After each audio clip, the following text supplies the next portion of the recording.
चतुर्विद्या भजन्ते मां जना सुकृतिनोर्जुन आर्तो जिज्ञासु रथार्थी ज्ञानी च भरतर्षभ.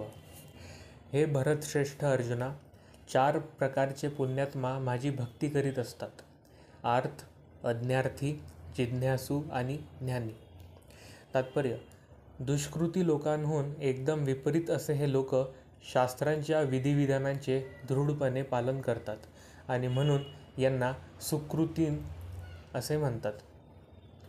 हे लोक शास्त्रांच्या नियमांचे व नैतिक आणि सामाजिक नियमांचे पालन करतात आणि कमी अधिक प्रमाणात भगवतपरायण असतात. अशा लोकांमध्ये 4 प्रकार आहेत: जे पीडित आहेत, ज्यांना धनाची अभिलाषा आहे, जे जिज्ञासू आहे आणि जे परमसत्याच्या ज्ञानाच्या शोधात आहेत. असे हे विविध परिस्थितीमध्ये भगवत भक्ती करण्यासाठी भगवंतांकडे जातात.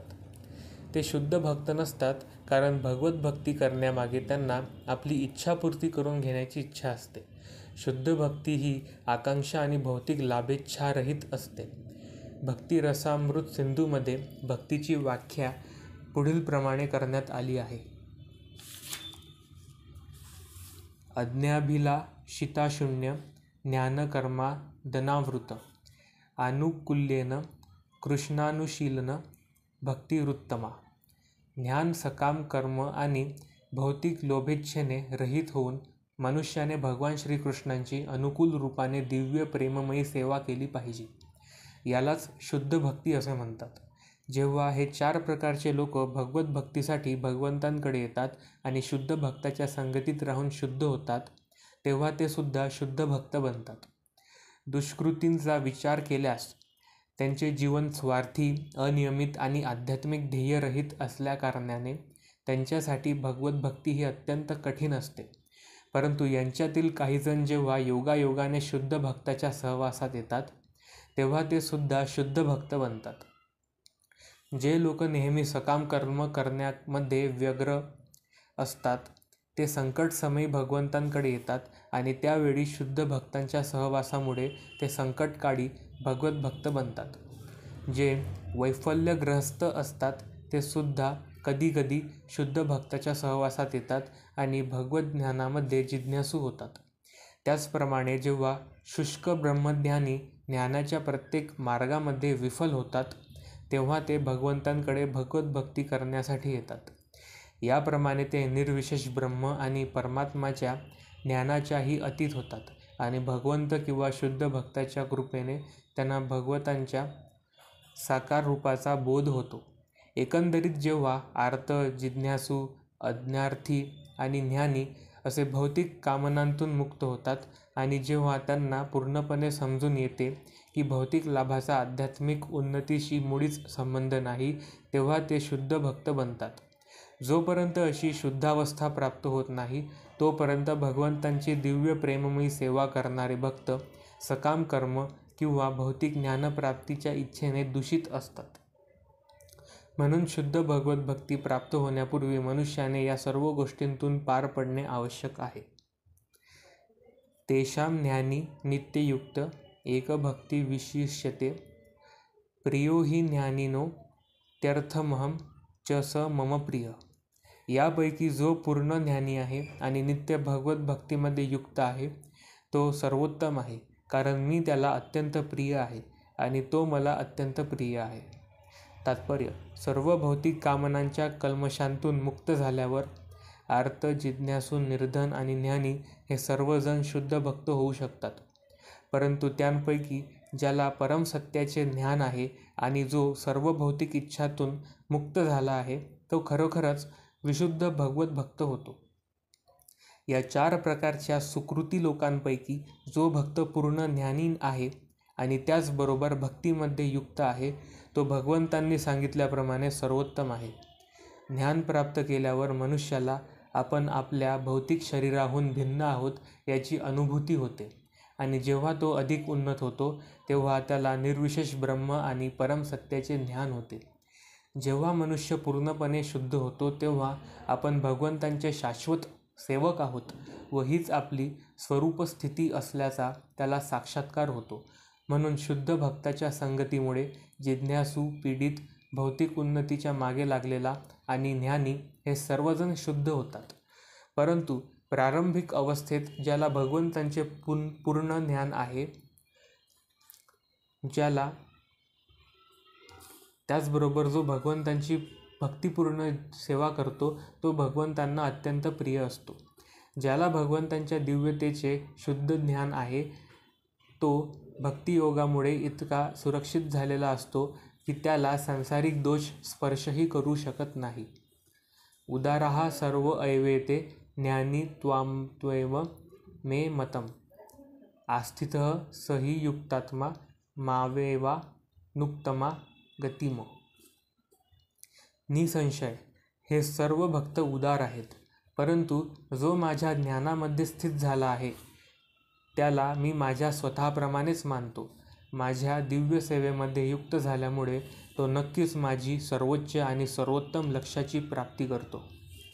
तात्पर्य: ज्या भक्तांना पूर्ण ज्ञान नाही ते भगवंतांना प्रिय नाहीत असे नाही. भगवंत म्हणतात की हे सर्व भक्त उदार आहेत, कारण जो मग तो कोणत्याही हेतूने असो भगवंतांकडे येतो त्याला महात्मा म्हटले जाते. ज्या भक्तांना भगवत भक्तीच्या बदल्यात काही लाभ व्हावा अशी इच्छा असते त्यांचाही भगवंत स्वीकार करतात, कारण त्यांच्यामध्ये स्नेहाची आदानप्रदान होते.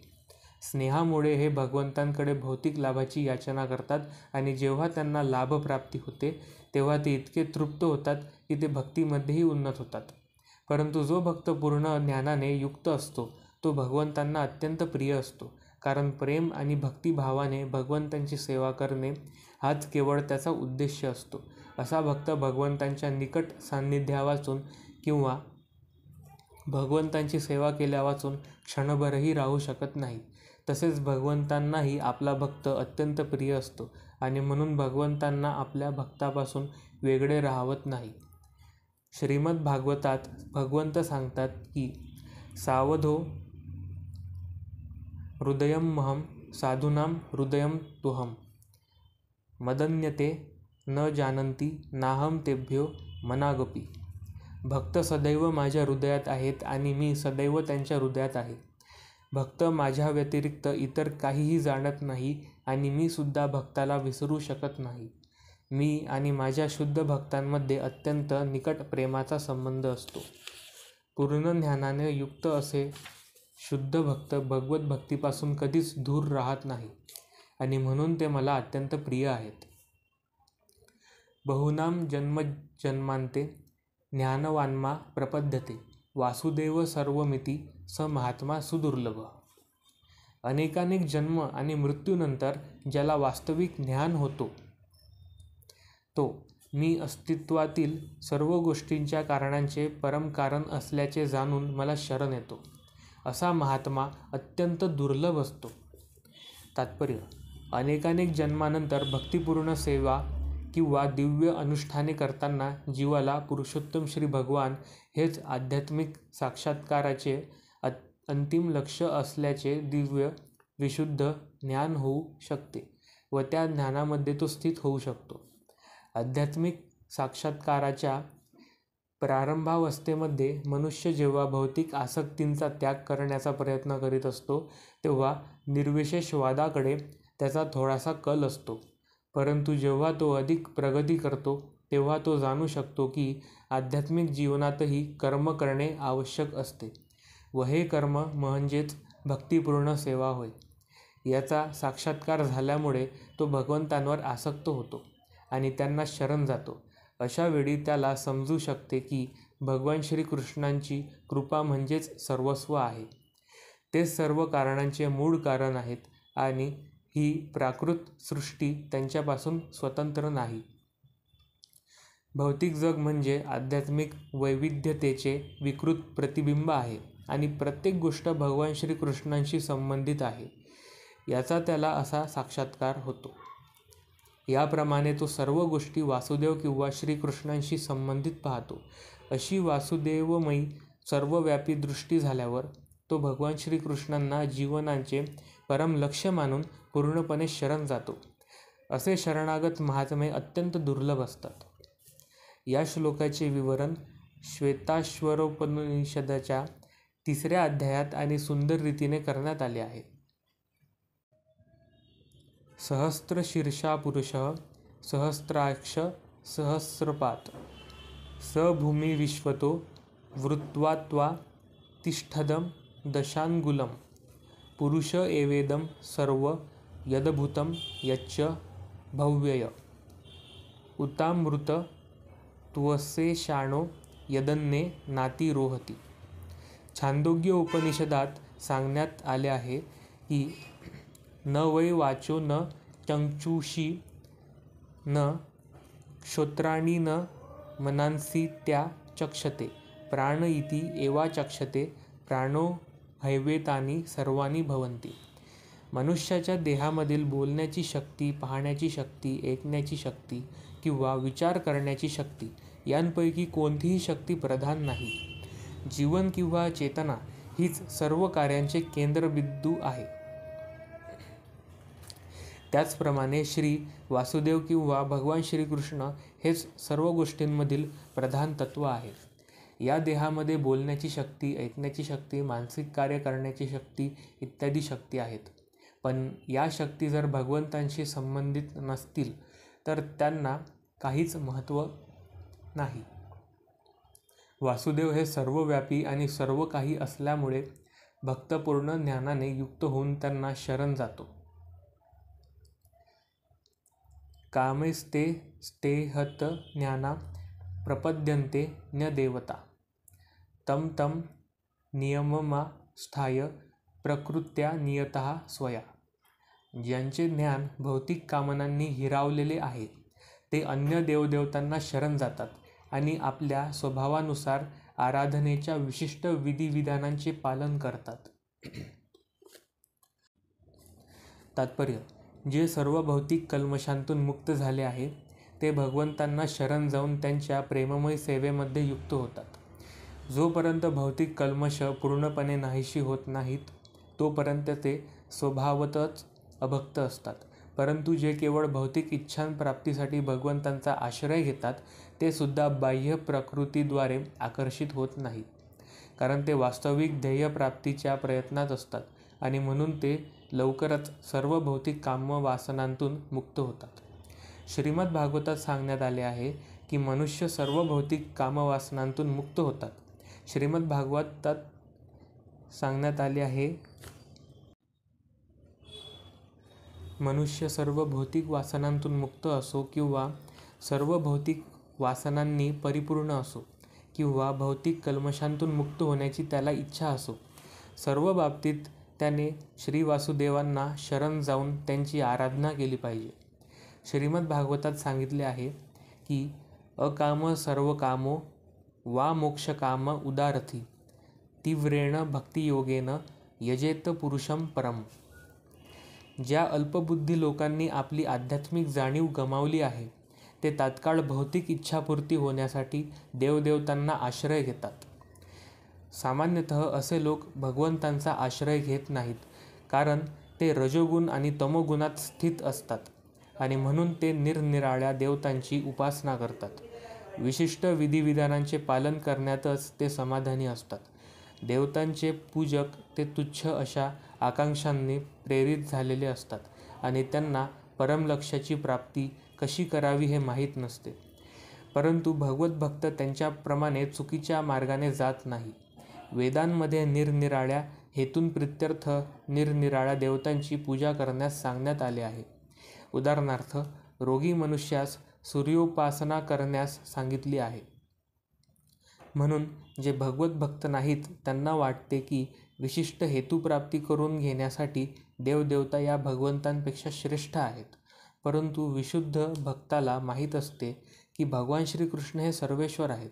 चैतन्य चरितामृतामध्ये सांगण्यात आले आहे की एकले ईश्वर कृष्ण आरसबभृत्य. केवळ भगवान श्रीकृष्ण हेच स्वामी आहेत आणि इतर सर्वजण सेवक आहेत. परंतु शुद्ध भक्त आपल्या भौतिक गरजांच्या तृप्तीकरिता देवदेवतांकडे कधीच याचना करीत नाही. तो भगवंतांवर पूर्णपणे विसंबून असतो आणि भगवंत जे काही देतात त्यामध्येच संतुष्ट असतो. यो यो याम याम तनुं भक्त श्रद्धयातुमिच्छति तस्य तस्याचलां श्रद्ध्वा तामेव विद्याम्यहम्. मी परमात्मा रूपाने प्रत्येकाच्या हृदयात स्थित आहे. जेव्हा मनुष्य भौतिक देवतेची उपासना करण्याची इच्छा करतो तेव्हा त्या विशिष्ट देवतेवर मी त्यांची श्रद्धा दृढपणे स्थिर करतो, जेणेकरून तो त्या देवतेची उपासना करण्यात स्वतःला समर्पित करू शकतो.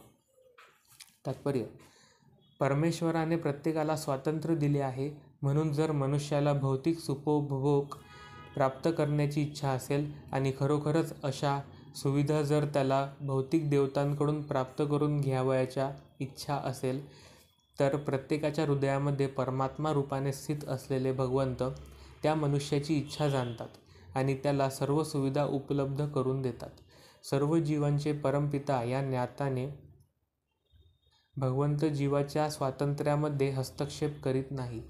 उलट ते प्रत्येकाला सर्व सुविधा उपलब्ध करून देतात, जेणेकरून ते आपल्या भौतिक इच्छांची पूर्ती करू शकतील. यावर कोणी विचारेल की सर्व शक्तिमान भगवंत भौतिक सुखोपभोग घेण्यासाठी जीवांना सर्व सुविधा उपलब्ध करून देऊन त्यांना मायेच्या जंजाळात का पडू देतात? तर या प्रश्नाला उत्तर असे आहे की जीवाच्या ठायी परमात्मा रूपाने असणाऱ्या भगवंतांनी जर अशा सुविधा उपलब्ध करून दिल्या नाहीत तर जीवांच्या स्वातंत्र्याला काहीच अर्थ राहत नाही. म्हणून भगवंत प्रत्येकाला पूर्ण स्वातंत्र्य देतात, ज्याला जे आवडेल ते प्रदान करतात. परंतु अंतिम उपदेश आपल्याला भगवद्गीतेत आढळतो की मनुष्याने इतर सर्व कार्यांचा त्याग करून त्यांना पूर्णपणे शरण गेले पाहिजे. केवळ त्यामुळेच मनुष्य सुखी होऊ शकतो. जीव आणि देवदेवता दोघेही भगवंतांच्या इच्छेच्या अधीन आहेत. म्हणून जीव स्वतःच्या इच्छेने देवतांची आराधना करू शकत नाही. तसेच भगवंतांच्या इच्छेवाचून देवता कोणता वरही प्रदान करू शकत नाही. असे सांगितले जाते की भगवंतांच्या इच्छेविना गवताचे पातेही हालत नाही. वेदांमध्ये सांगितल्याप्रमाणे सामान्यतः भौतिक जगात पीडित झालेले लोक देवतांकडे जातात. मनुष्याला जर विशिष्ट गोष्टींची आवश्यकता असेल तर तो त्यानुसार विशिष्ट देवतेची उपासना करू शकतो. उदाहरणार्थ, रोगी मनुष्य सूर्यदेवाची उपासना करू शकतो. विद्यार्जन करण्याची इच्छा असणारा मनुष्य सरस्वती देवीची उपासना करू शकतो आणि सुंदर पत्नी प्राप्त करण्याची इच्छा असणारा मनुष्य भगवान शंकराची अर्धांगिनी उमादेवीची उपासना करू शकतो. याप्रमाणे वैदिक शास्त्रांमध्ये विविध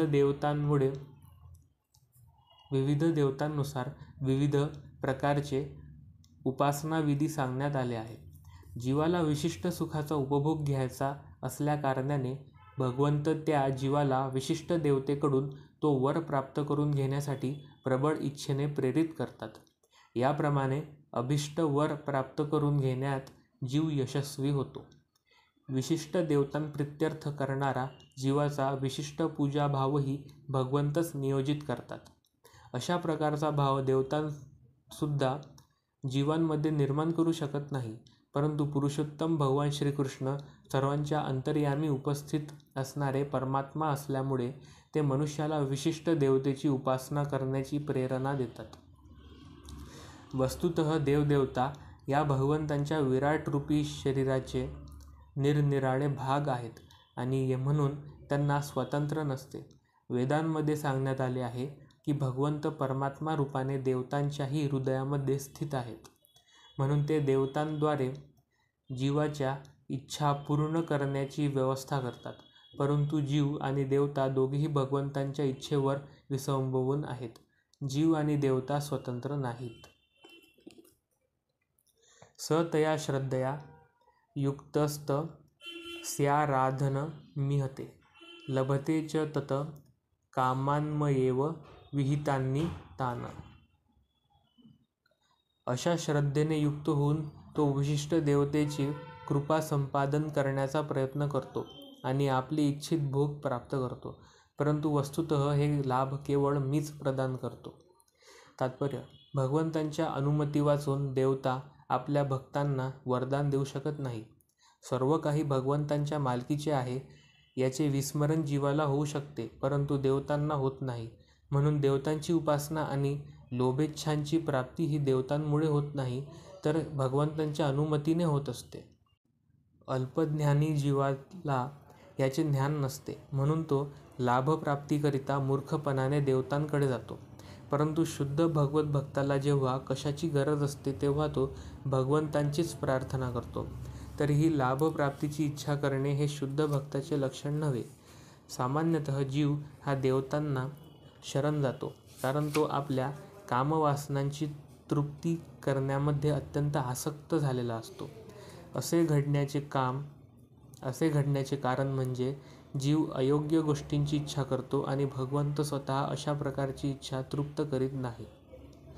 चैतन्य चरितामृतात म्हटले आहे की जो भगवंतांची आराधना करतो व त्याच वेळी विषयोपभोगाची इच्छा करतो, त्याच्या इच्छा परस्पर विरोधी किंवा विसंगत होतात. भगवंतांची भक्तिपूर्ण सेवा आणि देवतांची उपासना ही एकाच स्तरावर असू शकत नाही, कारण देवतांची उपासना ही भौतिक आहे आणि भगवंतांची भक्तिपूर्ण सेवा करणे ही पूर्णपणे आध्यात्मिक बाब आहे. ज्या जीवाला भगवत धामात परत जाण्याची इच्छा आहे त्याच्यासाठी भौतिक इच्छा विघ्नकारी असतात. म्हणून अल्पबुद्धी जीवांना इच्छित असलेले भौतिक लाभ विशुद्ध भगवत भक्ताला प्रदान करण्यात येत नाही, कारण असे इच्छित लाभ प्राप्त झाल्यामुळे अल्पबुद्धी जीव हे भगवंतांच्या भक्तिपूर्ण सेवेमध्ये युक्त होण्यापेक्षा प्राकृत जगतातील देवदेवतांची उपासना करणे पसंत करतात. अंतवत्तु फलं तेषां तद्भवत्य मेधसाम देवान् देवजयते यान्ति मद्भक्ता यान्ति मामपि. अल्पबुद्धी लोक देवतांची उपासना करतात आणि त्यांना प्राप्त होणारी फळे मर्यादित व अनित्य असतात. देवतांचे उपासक देवलोकाची प्राप्ती करतात, पण माझे भक्त अखेर माझ्या परमधामाची प्राप्ती करतात.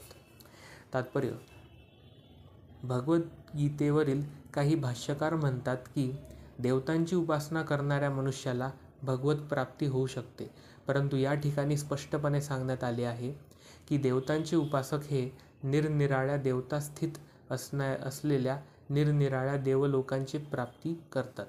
उदाहरणार्थ, सूर्याचा उपासक सूर्यलोकाची प्राप्ती करतो किंवा चंद्रोपासक चंद्रलोकाची प्राप्ती करतो. त्याचप्रमाणे जर कोणाला इंद्रासारख्या देवतेची उपासना करण्याची इच्छा असेल तर त्याला त्या विशिष्ट देवलोकाची प्राप्ती होते. कोणत्याही देवतेची उपासना केल्याने मनुष्याला भगवंतांची प्राप्ती होते असे नाही. ही गोष्ट या ठिकाणी नाकारण्यात आली आहे, कारण या श्लोकात स्पष्टपणे सांगण्यात आले आहे की देवोपासक हे भौतिक जगतातील निरनिराळ्या देवलोकांत जातात, परंतु भगवत भक्त हा प्रत्यक्ष भगवत धामाची प्राप्ती करतो. या ठिकाणी असा मुद्दा उपस्थित केला जाऊ शकतो की जर देवता या भगवंतांच्या शरीराचे विविध भाग आहेत तर देवतांची उपासना केल्याने भगवंतांची प्राप्ती झाली पाहिजे, परंतु देवोपासक हे अल्पबुद्धी आहेत, कारण शरीराच्या कोणत्या भागाला अन्नाचा पुरवठा केला पाहिजे हे त्यांना माहीत नसते. त्यांच्यापैकी काही लोक इतके मूर्ख असतात की ते म्हणतात शरीराला अनेक भाग असतात आणि त्यांना अन्नपुरवठा करण्यासाठी अनेक मार्ग असतात, पण हे उत्तर समर्पक नाही. कान आणि डोळ्याद्वारे कोणी शरीराला अन्नपुरवठा करू शकतो का? त्यांना माहीत नसते की या देवता म्हणजे भगवंतांच्या विराट शरीराचे निरनिराळे अवयव आहेत आणि अज्ञानामुळे त्यांना वाटते की प्रत्येक देवता म्हणजे एक निराळा ईश्वरच आहे आणि तो परमेश्वराचा प्रतिस्पर्धी आहे. केवळ देवताच भगवंतांचे अंश आहेत असे नाही, तर सामान्य जीवसुद्धा भगवंतांचे अंश आहेत. श्रीमद भागवतात सांगण्यात आले आहे की ब्राह्मण हे भगवंतांचे मस्तक आहे, क्षत्रिय हे बाहू आहेत, वैश्य हे कटी तथा क्षुद्र हे पाय आहेत आणि हे सर्वजण विविध कार्ये करतात. आपल्या स्थितीचा विचार न करता जर मनुष्याने जाणले की जीव आणि देवता दोघेही भगवंतांचेच अंश आहेत तर त्याचे ज्ञान हे परिपूर्ण ज्ञान आहे. परंतु जर त्याने हे जाणले नाही तर त्याला देवदेवता निवास करणाऱ्या विविध लोकांची प्राप्ती होते. भगवत भक्त प्राप्त करीत असलेल्या गतीप्रमाणे ही गती समान नसते. देवतांकडून प्राप्त झालेले वर हे अनित्य असतात, कारण या भौतिक जगतातील लोक, देवदेवता आणि त्यांचे उपासक हे सर्वच नश्वर असतात. म्हणून या श्लोकामध्ये स्पष्टपणे सांगण्यात आले आहे की देवतांची उपासना करून प्राप्त झालेले सर्व लाभ हे क्षणिक असतात आणि यास्तव अशी उपासना केवळ अल्पबुद्धी जीवच करतात. कृष्ण भावनेद्वारे भगवत भक्तीमध्ये युक्त झालेला विशुद्ध भक्ताला सच्चिदानंद जीवन प्राप्त होते, म्हणून त्याने प्राप्त केलेला लाभ हा देवतेच्या साधारण उपासकाने प्राप्त केलेल्या लाभाहून अत्यंत भिन्न असतो. भगवंत हे अनंत आहेत, त्यांची करुणा कृपा अपार आहे आणि म्हणून भगवंतांची आपल्या शुद्ध भक्तावर निसीम कृपा असते.